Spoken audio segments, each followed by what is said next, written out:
കയറി ഞാൻ ഇവിടെ അടുക്കളത്തോട്ടത്തിൽ നിന്ന് കിട്ടിയ മുളകാണ്. ഞാൻ പറിച്ചുകൊണ്ട് വന്നിട്ട് ഞെട്ടും കളഞ്ഞ് അതിൻ്റെ മൂടൊക്കെ ഇങ്ങനെ കുത്തിയിട്ട് എന്നിട്ട് അതിനകത്ത് കുറച്ച് തൈരും കുറച്ച് ഉപ്പും എല്ലാം കൂടി ഇട്ടിട്ട് ഉണ്ടോ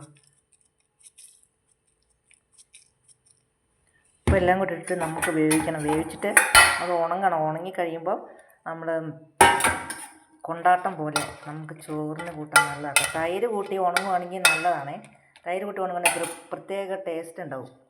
ഇനി ഇത് ഇങ്ങനെ അടുപ്പത്തേക്ക് വെച്ചിട്ട് നല്ലോണം ഒരുമാതിരി അത്ര നന്നായിട്ട് വേഗമൊന്നും വേണ്ട, എന്നാലും ഒരുമാതിരി വെന്ത് കഴിയുമ്പോൾ വാങ്ങി ഊറ്റാനൊന്നുമില്ല, വെള്ളമൊന്നും ഒഴിക്കരുത്. ഉപ്പും തൈരും മാത്രമേ ഒഴിക്കാവുള്ളൂ. എന്നിട്ട് അതിനകത്ത് മൂടി എടുത്തിട്ട് വേവിച്ച് കഴിയുമ്പം നല്ലോണം വെയിലത്ത് വെച്ച് ഉണങ്ങിയതിന് ശേഷം നമ്മൾക്ക് എണ്ണയ്ക്കകത്തിട്ട് വറുത്ത് കോരി ചോറിനൊക്കെ കൂട്ടാൻ നല്ലതാട്ടോ. നിങ്ങളൊന്ന് ഉണ്ടാക്കി തൈര് ഇട്ടുണ്ടാക്കണം. തൈര് ഒഴിച്ചുണ്ടാക്കുകയാണെങ്കിൽ നല്ല ടേസ്റ്റായിരിക്കും. ഓക്കെ.